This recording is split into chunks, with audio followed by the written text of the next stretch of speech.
Sejam bem-vindos mais uma vez ao nosso 13º encontro dessa série sobre a mensagem dos três anjos de Apocalipse 14.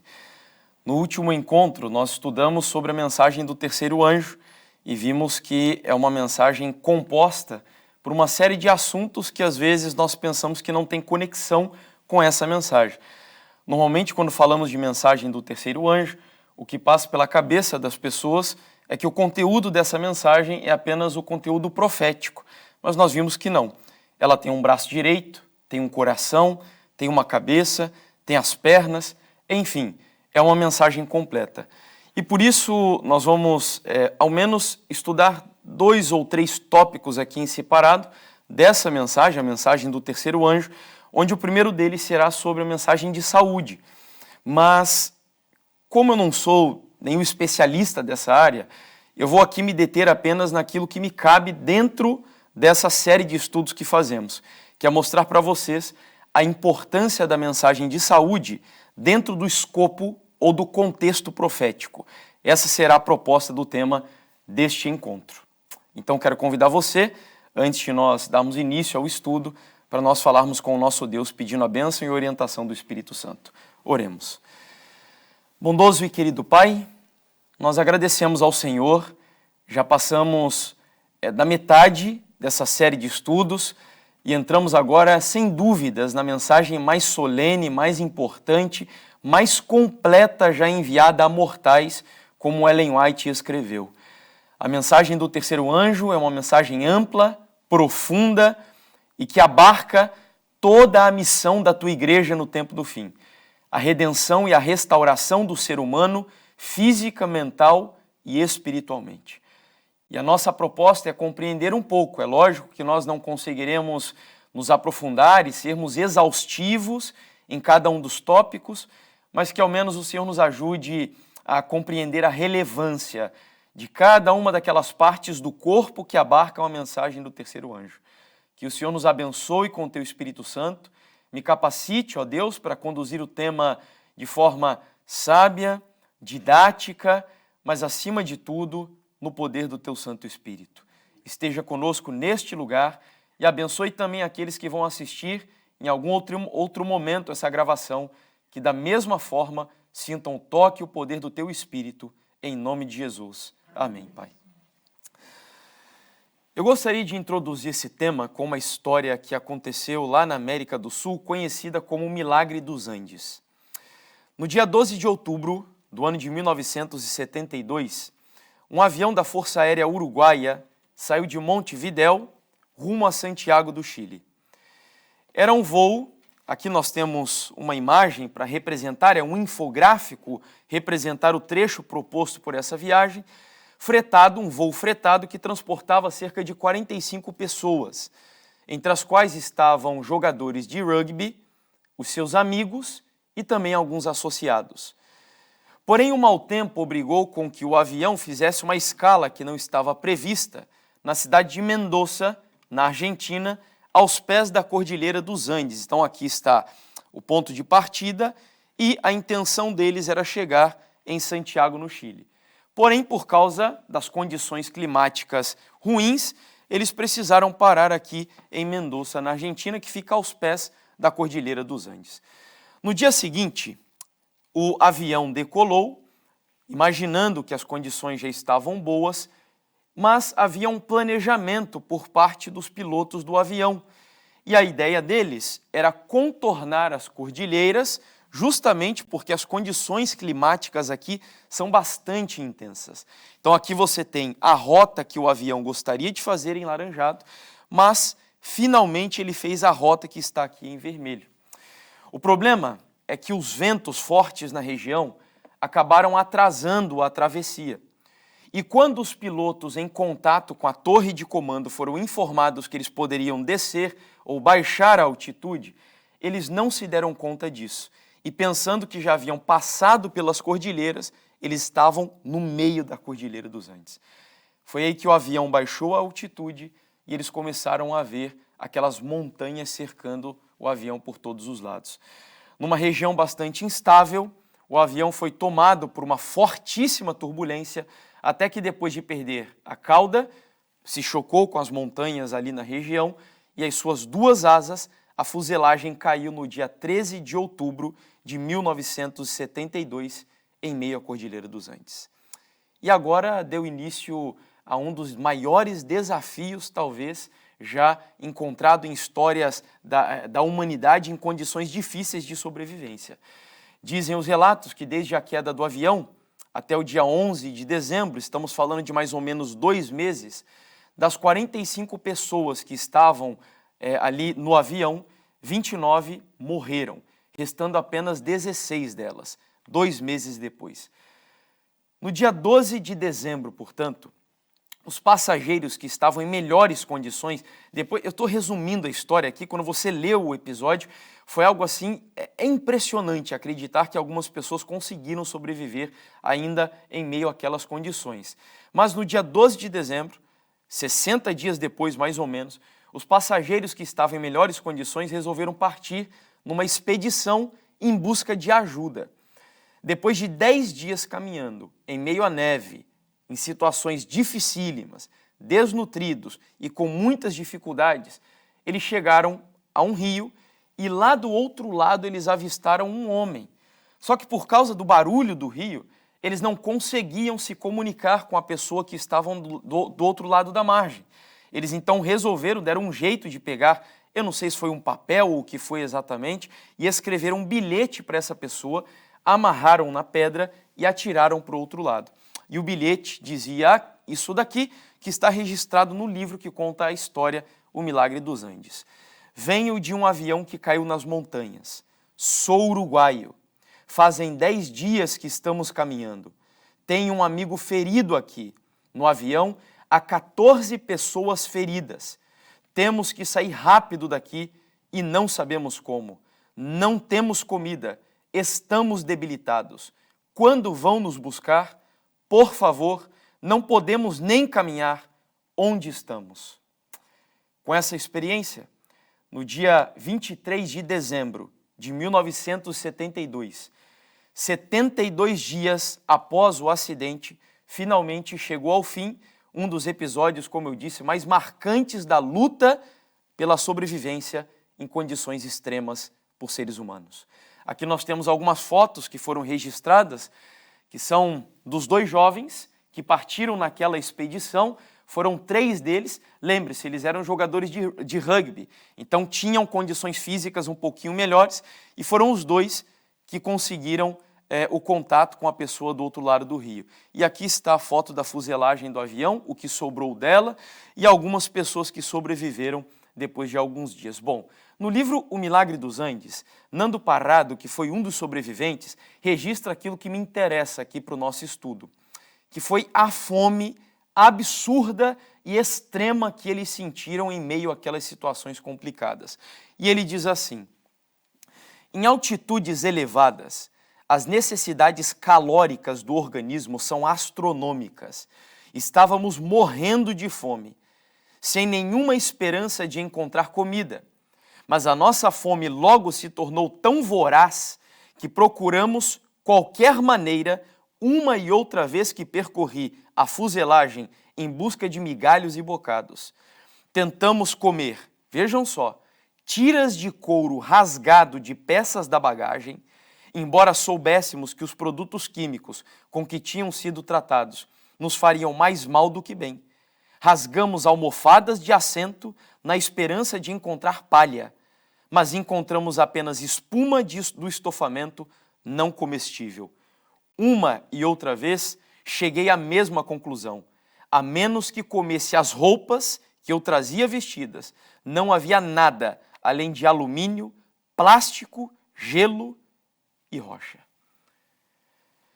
Eu imagino que nenhum de nós já tenhamos vivido uma experiência tão extrema como essa, mas o extremo não parou por aqui. Depois de 12 dias do acidente, eles tiveram que tomar a decisão, creio eu, mais difícil da vida deles para conseguirem sobreviver. Havia entre os mortos parentes e amigos, e depois de algumas discussões entre o grupo de sobreviventes, eles chegaram à conclusão de que se não comesse a carne dos próprios amigos que estavam mortos, eles iriam perder a sua vida. E eles tiveram que fazer isso. É o que a gente chama hoje não de... Há uma diferença entre canibalismo e antropofagia. O que eles fizeram é antropofagia. Foi se alimentar da carne humana para conseguirem sobreviver. Por que nós demos início a esse tema com uma história assim tão impactante, tão extrema, e que não é comum nós vermos algo dessa natureza acontecer todos os dias? Há muitas lições que nós poderíamos extrair dessa história para várias e distintas áreas da nossa vida espiritual. Mas para o tema de hoje, que é a mensagem de saúde no contexto profético, há um tópico principal que me chama a atenção. O ser humano, se você notou aqui na história, quando ele precisa lutar para a sua sobrevivência, ele é capaz de fazer algumas coisas que ele jamais faria em condições normais na sua vida. Praticar coisas assim que são até antiéticas num primeiro momento, que ele jamais teria coragem de fazer em condições normais. E principalmente quando o desafio para sobreviver envolve uma área que é a área mais difícil do ser humano conseguir controlar, que é a área do apetite. Na ocasião em que Jerusalém foi sitiada e cercada e destruída por Nabucodonosor, a Bíblia tem um registro horripilante aos meus olhos, e creio que aos seus também, que está no livro de Lamentações, capítulo 4, o versículo 10. Diz a Bíblia que as mãos das mulheres, outrora compassivas, cozeram os seus próprios filhos. Estes lhes serviram de alimento na destruição da filha do meu povo. Você está percebendo como nós temos registros históricos e bíblicos que nos levam a concluir que o ser humano, ele realmente é capaz de fazer coisas assim terríveis até para conseguir sobreviver quando ele passa fome, quando ele padece principalmente necessidades na área da alimentação. Um outro relato nos mostra que séculos mais tarde, quando Jerusalém foi destruída mais uma vez, agora pelo Império Romano, com o general Tito, essa história está registrada no capítulo 1 do livro O Grande Conflito. Ellen White descreve ali de forma bastante impressionante o relato dessa experiência. Mas há alguém que inclusive aparece nomeado por Ellen White também no Grande Conflito, que é Flávio Joséfo. E Flávio Joséfo estava vivo e ele viveu os episódios da destruição da cidade de Jerusalém, a ponto de Ellen White dizer que ele foi a última voz que Deus usou como um clamor de misericórdia para que o povo de Jerusalém se entregasse e não resistisse ao Império Romano. E Joséfo diz que quando a cidade de Jerusalém foi invadida, destruída, a fome foi tão grande que, na escassez de alimento, algumas casas eram literalmente arrombadas, e olhe só o que eles eram capazes de fazer. Espancavam os velhos que não os queriam entregar, no caso, o alimento. Agarravam pela garganta as mulheres que escondiam o que tinham nas mãos e, sem ter nem mesmo compaixão das crianças que ainda mamavam, atiravam-nas ao chão depois de terem sido arrancadas do peito de suas mães. E por fim, numa descrição ainda feita por Joséfo, que para mim é ainda mais espantosa, diz ele, o historiador judeu, que uma mulher chamada Maria, filha de Eleazar, matou o próprio filho, cozeu-o, comeu uma parte e escondeu a outra para comer depois. Bom, esse é um assunto que demanda uma reflexão bastante profunda da nossa parte, porque eu não sei quantos de vocês já leram a perspectiva escatológica que nós temos do tempo do fim, o que Ellen White descreve sobre o cenário que nos aguarda no fim dos tempos. E, aliás, por mais que você tenha uma mente criativa, capaz de imaginar cenários e vislumbrar cenas, Ellen White diz que nem a mente mais fértil é capaz de imaginar aquilo que nos aguarda quando Jesus diz que há um tempo de angústia como nunca houve desde que houve nação até aquele tempo. E a verdade é que ela diz algo que nós precisaremos enfrentar nessa geração. E eu creio que o tempo está chegando.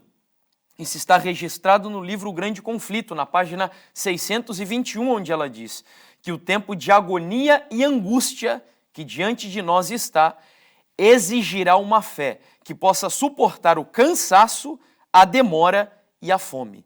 Fé que não desfaleça, ainda que severamente provada. Ou seja, entre as provas que o povo de Deus enfrentará seguramente no tempo do fim, estão o cansaço, a demora e a fome. É óbvio que a Bíblia promete que nós não vamos padecer de desnutrição, mas nós sim sentiremos de alguma forma fome. Pelo menos aquela fome que nós dizemos hoje, lá no Brasil a gente tem muito costume de usar essa expressão, onde as pessoas dizem que estão morrendo de fome. Na verdade, não estão morrendo de fome. É porque nós estamos apenas acostumados a comer a todo momento, a todo instante, a satisfazer o nosso apetite. Mas nós não experimentamos ainda, se não todos, o que é de fato morrer de fome. E levando isso em conta, nós sabemos que uma das grandes fraquezas do ser humano, talvez a pior, se não a pior, sem dúvidas é o apetite. Eu considero que há 3 na Bíblia que são as grandes fraquezas da natureza humana. É o apetite, é o dinheiro e é a sexualidade. São aquelas que o diabo mais usa para corromper a sua natureza, para fazer você se rebelar contra Deus, se dirigir em direção contrária ao Senhor. E o apetite é aquela que talvez nós mais conhecemos, porque foi o pontapé inicial da entrada do pecado na história da humanidade. Sem dúvidas, há muitas coisas envolvidas no pecado de Adão e Eva, mas o apetite é certamente uma das principais. De tal maneira que Ellen White diz no livro Temperança que o seu, ou de Satanás, mais forte poder sobre o homem exerce-se através do apetite. E este procura ele estimular de todos os modos possíveis. Então diz ela aqui que o poder mais forte, aquele sobre o qual ele tem mais influência na natureza humana, é sim o poder do apetite. E ele procura estimular através de uma série de coisas que nós veremos ao longo desse estudo, justamente para nos levar à queda nesse tópico que é extremamente importante para você que crê na mensagem do terceiro anjo e que precisa que a sua mente, para aqueles que participaram conosco do estudo anterior, esteja cativa com Jesus em que lugar? No lugar santíssimo. Lembra que nós estudamos no tema anterior que o terceiro anjo aponta para o santuário celeste e que todos os que creem nessa mensagem precisam ter a mente no lugar santíssimo? Então nós entenderemos que a mensagem do terceiro anjo, o braço direito dela, que é a mensagem de saúde, é imprescindível para preparar a sua mente para não sair de lá de dentro, com Jesus no lugar santíssimo. Eu já falei aqui que o diabo começou a história da queda do pecado neste mundo usando o apetite para levar os nossos primeiros pais à rebelião contra Deus. E nós poderíamos aqui avançar em outras experiências bíblicas e veríamos que o poder do apetite, como diz Ellen White, foi assim um tópico central para o diabo levar a raça humana à ruína. Por exemplo, na experiência do mundo antediluviano, você conhece muito bem a passagem, que está lá registrada no Evangelho de Mateus, o capítulo 24, versículos 37 ao 38, Jesus disse que assim como foi nos dias de Noé, assim será também a vinda do Filho do Homem. Pois assim como nos dias anteriores ao dilúvio, o que eles faziam? Comiam e bebiam, casavam e davam-se em casamento, até o dia em que Noé entrou na arca. Pergunto, é pecado comer e beber? Não é pecado comer e beber. Comer e beber é algo bom, que Deus criou para nossa satisfação também. Não é por acaso que Deus criou os frutos, as hortaliças, com tantas cores, com tanta beleza e sabores. Se Deus não quisesse que nós sentíssemos prazer ao comer, Ele não precisaria criar sabor nas coisas, e tampouco hormônios em nós e as pupilas gustativas que nos fazem sentir o prazer em determinados alimentos.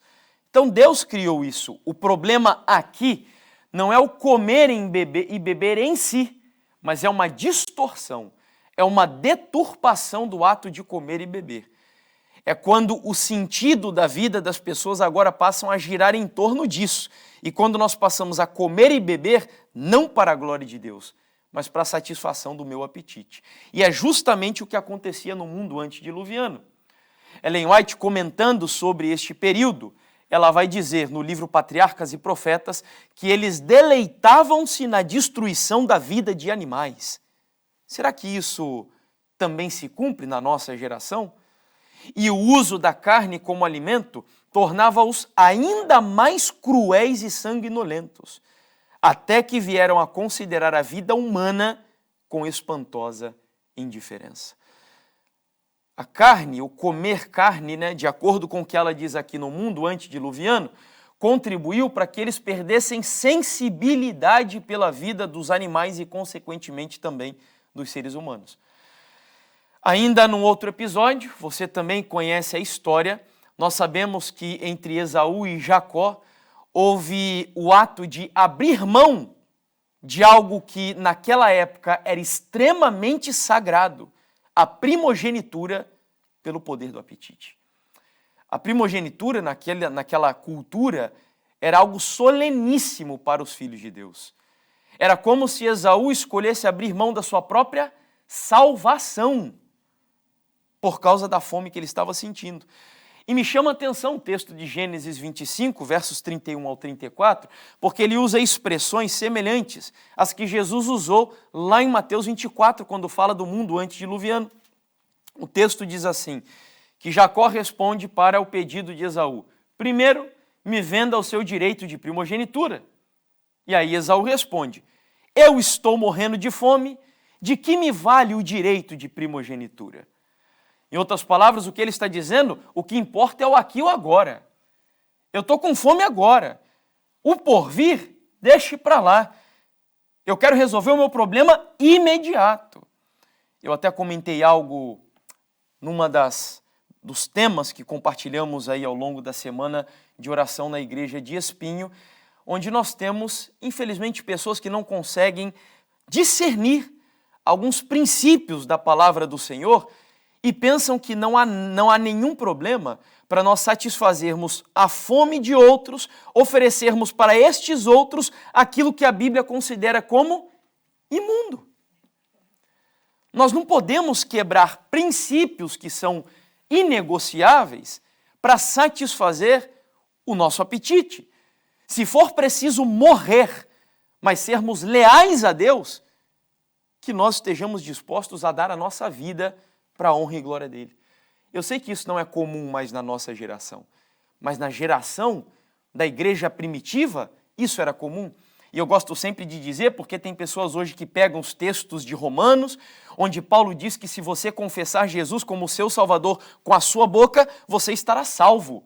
E as pessoas pensam que basta, nós dizermos: Jesus, eu te amo e tu és tudo para mim, tu és o Senhor da minha vida, e isso já significa que eu estou salvo. No contexto de Paulo, isso tinha um significado muito mais profundo. Se, por exemplo, um guarda do pretório romano chegasse para o Idílio e a Dani e descobrisse que eles fossem cristãos naquela época, se reunindo em meio às catacumbas e etc., escondidos dos corredores lá do Império Romano, e eles chegassem para ambos e dissessem: olha, vocês confessam a Jesus como o Senhor de vocês ou a César? E eles diriam: confesse a César como o Senhor da vida de vocês. E aí, se ambos dissessem não, Jesus Cristo é o único Senhor da nossa vida, o que aconteceria com o Idílio e com a Dani? Eles seriam mortos, seriam enviados para as arenas, para serem mastigados pelas feras. Então foi assim que surgiu o contexto de Paulo dizer: se com a boca confessar a Jesus como Senhor, tu estarás salvo. Não é só ir para frente da igreja e dizer assim: Senhor Jesus. Não, isso é importante, isso tem o seu significado, mas na Bíblia, a todo instante, Jesus ele faz questão de mostrar que servir a Ele significa estarmos dispostos a oferecer o nosso corpo em sacrifício vivo, santo e agradável a Deus, que é o nosso culto de adoração racional. Avançando aqui na história e voltando para o contexto de Esaú e Jacó, o texto continua que Jacó vai responder agora às palavras de Esaú. Primeiro, jure. Esaú jurou e vendeu seu direito de primogenitura a Jacó. E Jacó deu a Esaú pão e o ensopado de lentilhas, e ele comeu e bebeu. Você percebe que são os mesmos verbos em sequência usados por Jesus lá em Mateus capítulo 24. Eu fiz um estudo há algum tempo na Bíblia e há muitas citações, muitas mesmo, onde essas palavras, esses verbos comer e beber aparecem em conjunto. E na maioria das vezes, algum problema está acontecendo pela raça humana. E ele se levanta e sai. E assim Esaú desprezou o seu direito de primogenitura, que é a mesma coisa do que a sua própria salvação. Um outro episódio, normalmente quando nós falamos de Sodoma e Gomorra, qual é o primeiro pecado que vem à nossa mente dos sodomitas?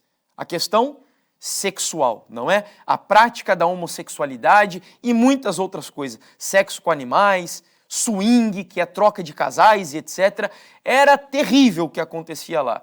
Mas entre os pecados responsáveis pela destruição das cidades da colina, né, da planície, Ezequiel, no capítulo 16, versículo 49, cita também mais alguns, entre os quais aparece o seguinte: eis que esta foi a iniquidade de sua irmã, Sodoma. Ela e as suas filhas foram orgulhosas, tiveram fartura de pão e próspera tranquilidade, mas nunca ampararam os pobres e os necessitados. Ou seja, entre os pecados que foram responsáveis pela ruína de Sodoma estava a abundância de pão. O povo tinha a despensa cheia, cheia de coisas que satisfaziam os apetites, que os tornavam cada vez menos sensíveis aos apelos do Espírito Santo. Você está percebendo que em cada período da história o apetite foi usado para corromper, para fazer o povo cair, fazer o povo se desviar. Tem pelo menos mais uma história que eu me recordo aqui, que eu registrei também para o nosso estudo, que é a experiência do povo de Deus no deserto. Deus tinha planejado para eles uma reforma alimentar espetacular. Deus lhes deu um maná, literalmente falando. E Ellen White chega a dizer que o maná, nele, estavam todas as propriedades nutritivas necessárias para fazer com que o povo tivesse saúde para caminharem pelo deserto rumo a Canaã. Mas o povo rebelde, ele respondeu ao Senhor, e isso está aqui, está Ezequiel, eu esqueci de mudar, mas é o texto de Números, capítulo 11, versículo 4 até o 6. E olha que interessante, a Bíblia diz que o populacho, vocês entendem essa expressão? Populacho, algumas Bíblias traduzem como uma multidão mista. Inclusive tem um sermão que eu já vi certa vez, interessantíssimo, falando dessa multidão que estava no meio do povo. Sabe quem que era essa multidão mista? Vocês já estudaram sobre esse tema? Quem era, Edílio? Exato. Quando o povo de Deus saiu do Egito, houve um grupo de egípcios que, com medo das pragas, não porque se converteram, mas com medo das pragas, eles saíram junto com os israelitas. Só que esses egípcios, Ellen White diz no Patriarcas e Profetas, todas as vezes que o povo entrava em pecado, no bezerro de ouro, quando eles pediram as codornas, enfim, todas as rebeliões, os responsáveis por incitar a rebelião, sabe quem eram? Eram os egípcios no meio do povo. É o que a gente chama de multidão mista. Será que temos estes entre nós hoje também? Ou será que nós mesmos, às vezes, não somos parte desse povo, que estamos servindo de pedra de tropeço para os outros na igreja, né? Nós precisamos ter muito cuidado com isso. O joio, exatamente, o joio. E aí o texto vai dizer que esse povo, essa multidão mista, esses egípcios no meio do povo de Deus, que estavam no meio deles, veio a ter um grande desejo da comida de quem? Dos egípcios. Nossa, que saudade daquela comida apetitosa e etc. Pelo que os filhos de Israel, olha lá. Então, os egípcios tiveram saudade. Aí agora, os filhos de Israel tornaram a chorar também e disseram, quem nos dará carne a comer? Então, influenciado pelos egípcios, os filhos de Israel entram no pecado do apetite. Lembramos-nos dos peixes que no Egito comíamos de graça, dos pepinos, dos melões, dos alhos silvestres, das cebolas e dos alhos. Agora, porém, seca-se a nossa alma e nenhuma coisa vemos senão este maná. Em outras palavras, o que eles diziam é: Senhor, nós já não aguentamos mais essa tal de reforma de saúde que o Senhor está mandando para nós aqui no deserto. Nós queremos é voltar para comer tudo que nós tínhamos em abundância lá atrás, né? E etc. Enfim.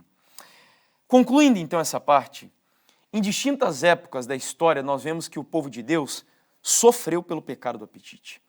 Que o povo de Deus caiu em muitos pecados terríveis por causa do pecado do apetite. Não sei se vocês vão lembrar que alguns estudos anteriores, quando eu falei do juízo de Deus, eu comentei que Ellen White tem uma visão onde ela vê, trazendo em palavras contemporâneas, uma planilha de Excel no juízo de Deus, onde há um pecado que encabeça todos os outros pecados dessa planilha. Lembra que pecado era que eu comentei? Era o egoísmo. Abaixo do egoísmo havia uma outra lista de subpecados, e abaixo desses subpecados havia muitos outros pecados que a gente comete. Então, abaixo do egoísmo, que é o pecado principal, ela cita que está o pecado da intemperança. E dentro do pecado da intemperança, vocês não têm ideia da quantidade de pecados que ela cita ali. Por exemplo, pecados sexuais são resultados do pecado da intemperança. Pecados de idolatria são resultados do pecado da intemperança. De tal maneira que o domínio sobre, e aí não é nem só sobre o apetite, porque a temperança, ela pressupõe que você seja equilibrado naquilo que é bom, em todas as coisas da vida, mas rejeite, se abstenha totalmente daquilo que não presta. Isso é ser temperante. E nós sabemos que o diabo tem tido êxito com isso. Agora raciocina comigo. Pensa você, vivendo na geração que você vive, um mundo globalizado, onde nós vivemos praticamente hoje, diferente de muitas gerações passadas, nós somos quase que completamente dependentes de um sistema global para que a gente possa comer. Não é verdade? Somos praticamente dependentes disso. Pensa nesse mundo então globalizado. Se o diabo não tem uma arma poderosíssima na mão para fazer com que as pessoas sejam escravizadas por ele no pecado do apetite. E eu vou mais além. Deus é tão misericordioso que no cenário profético, e agora nós entramos definitivamente aqui no que eu me propus dentro desse tema, Deus já nos revelou como a história do grande conflito vai terminar. E isso está registrado num texto que você conhece bem, de Apocalipse, capítulo 13, versos 16 ao 17, onde o profeta João diz que a todos, os pequenos e os grandes, os ricos e os pobres, os livres e os escravos, faz que lhe seja dada certa marca sobre a mão direita e sobre a fronte, para que ninguém possa comprar ou vender, senão aquele que tem a marca, o nome da besta ou o número do seu nome. Parece inacreditável quando nós vemos o que está escrito aí. Porque a Bíblia diz que no mundo dos direitos humanos, no mundo da liberdade econômica e da liberdade civil, pelo menos em teoria é o que dizem, neste mundo haverá um decreto de caráter religioso, mas que também terá um impacto civil na sociedade, a ponto de impedir você de comprar e vender. E eu te pergunto, vivendo em uma época onde nós somos completamente dependentes desse sistema global para compra e venda, inclusive para sermos alimentados, como nós sobreviveremos nesse período que está aí? E principalmente se não tivermos domínio na área do apetite. Agora você está entendendo por que eu comecei a história, ou com a história que eu comecei esse tema? O diabo sabe das dificuldades que temos. E ele sabe até que ponto você é capaz de ir quando você tem necessidade de satisfazer o seu apetite. E a intenção do diabo qual é? Fazer você o quê? Negar o nome de Deus. Desobedecer a Deus. E é por isso que eu quero registrar uma visão que Ellen White teve de uma conversa do diabo, falando sobre planos que ele teria contra a igreja, contra o povo de Deus no fim dos tempos. E ela cita, isso está no Profetas e Reis, Satanás diz, então são palavras dele, através do meu representante, ele está falando do papado, engrandecerei a mim mesmo. O primeiro dia da semana será exaltado, e o mundo protestante receberá este falso sábado como genuíno. Assim, o mundo tornar-se-á meu. Eu serei o governador da terra, o príncipe desse mundo. Controlarei assim as mentes sob o meu poder. Veja que a batalha gira em torno da mente aqui. Deus quer que a sua mente esteja no Santíssimo, o diabo quer controlá-la. Controlarei assim as mentes sob o meu poder, para que o sábado de Deus seja um objeto especial de desprezo. Agora veja como ele vai fazer isso. As leis humanas serão feitas tão rígidas que os homens e mulheres não ousarão observar o sábado do sétimo dia, pelo temor de que lhes venha faltar o alimento e o vestuário, eles se unirão com o mundo na transgressão da lei de Deus. A terra estará inteiramente sob o meu domínio. Você percebe como este sem vergonha raciocina e como ele tem planos traçados para destruir o povo de Deus e a igreja? É a área do apetite, impedindo-nos de comprar e vender. E para aqueles que não têm domínio próprio, que não conseguem lidar bem com essa situação, meus irmãos, será um momento terrível, onde, quando Ellen White fala da sacudidura que acontecerá na igreja, hoje, o que nós já vemos acontecer é uma pequena palha do que acontecerá nesse período aí. Ela ainda, em outro momento, teve uma visão de Satanás fazendo uma reunião com os demônios. E aí os demônios começam a dar várias ideias sobre como fazer o povo de Deus cair. Até que o próprio Satanás tem uma ideia que na cabeça dele é brilhante. E ela cita, registra isso no livro Temperança, dizendo que Satanás reuniu os anjos caídos a fim de inventar algum meio de fazer o máximo de mal possível à família humana. Veja, eles começaram a pensar como nós podemos fazer algo mais terrível para destruir a humanidade. Foi apresentado proposta sobre proposta, até que finalmente Satanás mesmo imaginou um plano. Veja, ele tomaria o fruto da vide, também o trigo e as outras coisas dadas por Deus como alimento e convertê-los-ia em quê? Venenos, que arruinariam as faculdades físicas, mentais e morais do homem. Dominaria de tal maneira os sentidos que Satanás teria sobre eles inteiro controle. Uau! Eu não sei você, mas eu me arrepio quando eu li esse texto. Converteria os alimentos que Deus criou em veneno. É simples. Por exemplo, Deus criou a uva, não foi? Deus nos deu o suco de uva, não foi? Mas, por exemplo, aqui em Portugal hoje, o que predomina no comércio português na área da fruta da uva? O que predomina? O vinho, as bebidas alcoólicas. De tal maneira que eu me assustei quando eu perguntei aqui, porque eu tinha um desejo de experimentar um suco de uva do Porto. E me disseram que não tem. Não existe isso, né? Então eu fiquei assustado, né? Mas como assim não existe? E aí o Rubem até brincou, dizendo para mim que o povo acha que é um desperdício você fazer, né, pegar uva para fazer um suco ao invés de fazer um vinho. Veneno. Por exemplo, Deus criou a laranja. E hoje o que o diabo fez? Refrigerantes de laranja, né? Enfim, o diabo tornou o que Deus criou em veneno. Deus criou o milho.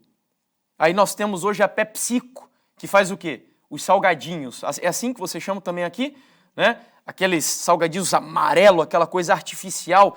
E, enfim, muitas outras coisas que poderíamos citar aqui. O que Deus criou para ser uma bênção para a nossa vida, o diabo converteu em quê? Veneno. E que está acabando com a vida das pessoas.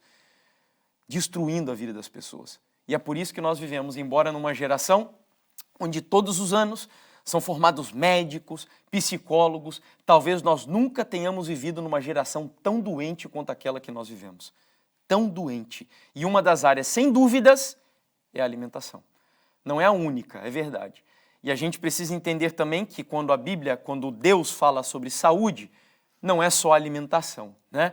Nós temos, no mínimo, 8 remédios naturais. exercício físico, uma água pura, respirarmos um ar puro também, enfim, é uma combinação de coisas.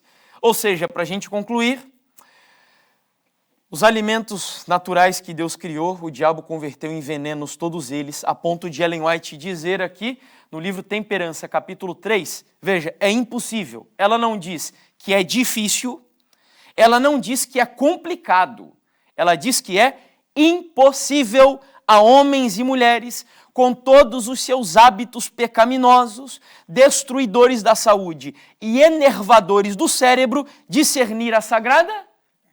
É o quê? Impossível.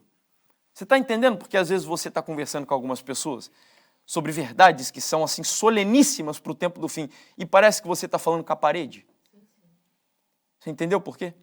Mente, usando um termo bem adventista, bem de Ellen White, mente embotada. Embotada. Mente literalmente enfesada. Sabe o que é enfesada?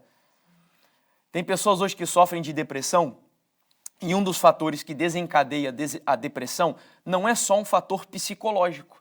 Muitos casos são fatores fisiológicos, porque as pessoas comem tão mal, que geralmente pessoas que têm problemas de depressão têm problemas no intestino, de prisão de ventre. E aí as fezes ficam acumuladas ali e quando o sangue começa a circular sobre o corpo, essas fezes de alguma forma afetam o quê? O cérebro. E a pessoa fica literalmente enfesada, cheia de cocô espalhado pelo corpo. No cérebro, inclusive. Enfesada. Então, Ellen White diz que é impossível pessoas que não gozam de boa saúde terem discernimento para conseguir entender a sagrada verdade. É impossível. É claro que a gente precisa também aqui compreender o seguinte: não há nenhum problema se, sei lá, vez ou outra, às vezes você sai para algum lugar, como acontece comigo com a minha esposa, a gente viaja aí por muitos lugares e às vezes é muito difícil nessas viagens nós conseguimos manter estritamente a dieta que nós fazemos na nossa casa. Então, às vezes, a gente abre, a carne a gente não consegue mais, já virou uma questão de consciência mesmo e nós não conseguimos. Mas às vezes há uma necessidade de comer alguma coisa pontual. E Ellen White mesmo fala sobre isso. Então, assim, o que nós estamos falando é hábito. O seu hábito de vida deve ser aquilo que Deus propôs e que foi revelado durante tanto tempo e que tem pessoas que hoje pensam que Deus ficou revelando tudo que Ele revelou sobre saúde para Ellen White. Parece que Deus perdeu tempo, porque muitos gostam de dizer, né? É só um conselho. De fato é só um conselho. Mas você acha que os conselhos que Deus dá para você? Entendeu? Pode falar, meu irmão. Não sei se vou interromper fora de texto, fora não é. Mas se vou cortar alguma coisa depois do Espírito Santo. Fica à vontade. Falaste há bocado na questão de o pecado entrou Pelo apetite. Eu estive, de facto, aqui à procura e vejo que Jesus foi tentado em duas coisas. Primeiro, mostrar-se que era o Filho de Deus. Sim. E segundo, o apetite precisamente dele. Transforma estas pedras em pães. Isso. Precisamente o mesmo pecado. E em Levíticos, quando Deus dá os animais puros e impuros, ele diz precisamente para que se possa selecionar, para que sejamos santos como ele é santo. Sim, perfeito, bem lembrado. Isso mesmo. Por isso, a nossa alimentação tem parte na nossa santificação. Ela leva-nos a estar mais perto de Deus, mais de acordo com a sua vontade e fazendo mais aquilo que ele mais deseja, desviar-nos do mal. Nesse sentido, nós devemos, de facto, ter em conta, e como falaste há bocado e muito bem, eu sou do tempo, sou mais velho, não, há aqui irmãs, naturalmente, que serão as mais velhas do que eu, mas elas podem confirmar isso, em que os alimentos eram vendidos a granel, puros, que a gente chegava e enchia e davam. Depois de nossa juventude, ou da minha juventude, eles começaram a ser processados. E hoje em dia, há tanta coisa que pode ser comida direta, sim, e que eu diria fica mais barato, e que são apresentados no supermercado depois de passar processo. Por exemplo, no Nestum. comer o milho, que é uma coisa tão fácil. Aquilo passa por uma máquina, é moído, é cozido, é feito em flocozinhos, até mesmo floco de aveia. Mais valia comermos aveia diretamente. Claro. Mas é logo ali apresentado como sendo uma coisa em flocos assim assado. É precisamente esse setor de dominar aquilo que nós precisamos de ter lugar a ser diretamente da fonte, é processado, é alterado, e nós também vamos nesse sentido. Exato. Por isso devemos ter cuidado nesse sentido, porque a nossa santificação passa, na minha opinião, pela nossa alimentação. Não, mas também. o senhor está corretíssimo, isso é bíblico, e aliás, quando nós vamos ao livro de Daniel, há uma cronologia na história ali que me permite chegar a algumas conclusões sobre o tempo do fim. Porque nós vemos que a experiência de Daniel na Babilônia começa justamente com uma decisão de autocontrole sobre o apetite, é lógico que também com a ajuda do Espírito de Deus, e esse controle que ele tem sobre o apetite, juntamente com seus amigos também, Sadraque, Mesaque e Abednego, vão resultar no quê? No capítulo 3, que é o capítulo onde a imagem de Nabucodonosor, que é uma reprodução da imagem da besta no tempo do fim, ela é levantada. E as únicas pessoas que não se curvam diante da imagem são aquelas que conseguiram dominar o apetite no capítulo 1. Isso é significativo. Não quer dizer, e eu espero que a gente entenda isso, né, que a lealdade depende de mim exclusivamente a Deus. Não. Eu faço o que está ao meu alcance, obviamente, mas o poder ele vem de Deus para que eu seja fiel. É importante nós entendermos a combinação dessas duas coisas, porque do contrário nós acabamos incorrendo num legalismo, achando que eu sou fiel, que eu sou aquilo, que eu... Não, eu faço o que me cabe, o que Deus me pede, pela graça dele, e entendendo que tudo é sempre na dependência do poder e da justiça dele, a justiça de Cristo. Mas sem dúvidas é importantíssimo, né? E faz parte sim desse processo de santificação. Agora o que o Senhor mencionou sobre Jesus é justamente o tópico com o qual eu vou encerrar essa mensagem. Vou ler aqui apenas mais um texto e aí retomo esse comentário. Ellen White diz no livro Primeiros Escritos, na página 43, e veja a conexão com a mensagem do terceiro anjo. Satanás está agora usando cada artifício neste tempo de selamento a fim de desviar a mente do povo de Deus do quê? Da verdade presente e levá-los a vacilar. Lembra que eu disse para vocês que só há uma forma do diabo destruir um adventista do sétimo dia? É tirar a mente do lugar santíssimo. E uma das estratégias que ele usa para isso é através do apetite. Então ele usa cada artifício que está ao alcance dele para desviar a mente do povo de Deus, da verdade presente. Verdade presente hoje para nós é a mensagem do terceiro anjo, a mensagem do Santíssimo. Então ele quer tirar a mente do povo de lá para nos levar a vacilar. Em conclusão, se bem é certo que o pecado entrou no mundo pelo apetite, Jesus também começou o seu ministério público. Lembre-se, o primeiro ato de Jesus, depois do seu batismo, foi ir ao deserto para ser tentado pelo diabo. E a primeira tentação foi na área do apetite. Ou seja, Jesus tinha que resolver esse problema. Eu concluo isso. E quando eu leio o livro No Deserto da Tentação, de Ellen White, e o livro O Desejar de Todas as Nações, o capítulo que ela fala sobre a tentação, ela quase que te impele a essa conclusão. Para Jesus começar a redimir o homem, a natureza humana, ele precisaria resolver o nosso problema na área do apetite. Porque nós caímos tão baixo nessa área que seria impossível haver uma redenção se ele não fosse nos buscar primeiro nesse sentido. E parem para analisar. Não foi 3 dias, não foi uma semana, não foram 2 semanas, foram 40 dias de jejum. Por que tanto tempo sem comer? E por que nós caímos de maneira absurda? E Ellen White diz, Sara, inclusive no Desejado, que quando Jesus entrou no deserto, ele deixou a divindade para o lado de fora. A glória de Deus foi deixada para o lado de fora. Porque ele tinha que lutar sozinho contra a tentação. Humanamente. Assim, não tem explicação. Eu conheci uma pessoa, sem água, um ser humano não consegue beber. Ficar sem beber durante todo esse tempo. A gente morre. Sem comida é possível. Eu conheci um argentino que ficou 36 dias sem comer.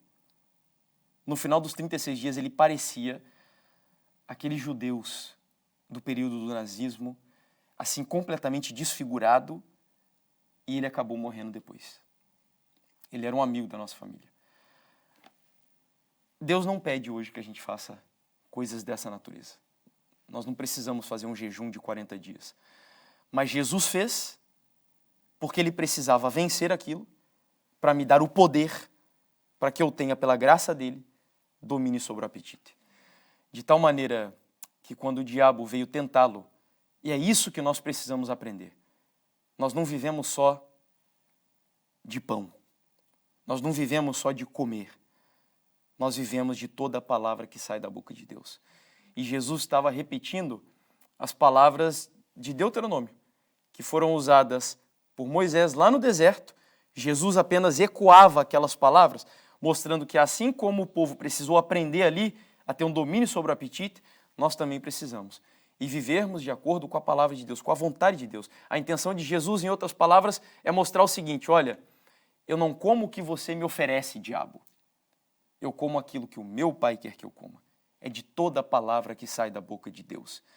Ele é o meu, entre aspas, garçom que propõe para mim a dieta que eu devo seguir. E aí nós entendemos o texto de Paulo aos Coríntios dizendo: quer comais, quer bebais, ou façais outra coisa qualquer, fazei tudo para a glória de Deus. Nós já estudamos aqui sobre a glória de Deus. Lembra o que é? É o seu amor abnegado.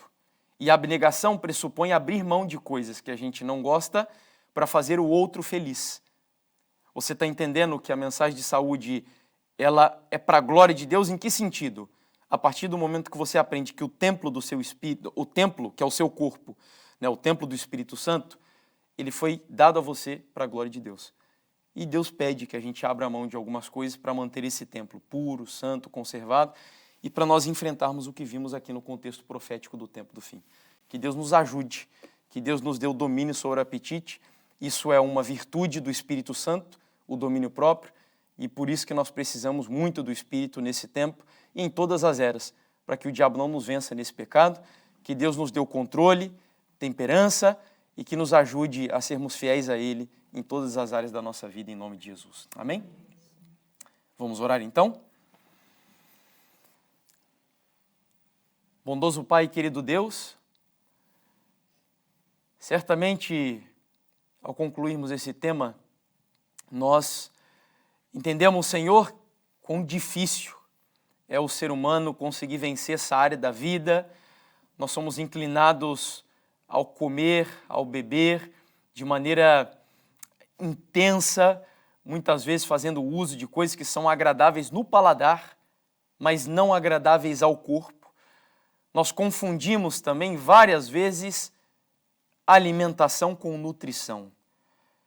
E é por isso que devemos reconsiderar este assunto, Senhor, especialmente levando em conta tudo o que nos aguarda no cenário profético do tempo do fim. As lutas serão intensas. E uma das áreas que o diabo usará para derrubar o teu povo, para destruir o teu povo, para tentar desviar o povo do Senhor dos teus caminhos, é o apetite. Nós vimos aqui que em distintas épocas da história da igreja, o inimigo usou essa área para desviar o povo do Senhor. E no tempo do fim, vivendo como vivemos, em meio a esse sistema corrupto, caído, controlador, que vende uma ideia de liberdade, mas que nós não temos essa liberdade total e plena, nós somos dependentes, Senhor, desse sistema. Por isso nós precisamos urgentemente que o Espírito do Senhor controle a nossa vida. Como disse o pastor Manolo, nós não precisamos apenas de autocontrole, nós precisamos ser controlados pelo Espírito Santo. Que o Senhor cuide de nós, que o Senhor nos dê sabedoria, que o Senhor dê discernimento, que o Senhor cuide da nossa mente e nos dê prazer, Senhor, nas panelas do céu, na mesa do céu, na dieta proposta pelo Senhor, e nos dê aversão às panelas do Egito, ou talvez, mesmo que ainda essas comidas sejam apetitosas ao nosso paladar caído, e eu creio que muitas delas o são, que o Senhor nos ajude a escolher as nossas refeições para a glória do Senhor. Nós oramos pedindo que o Senhor nos oriente e cuide de nós, em nome de Jesus. Amém, Pai.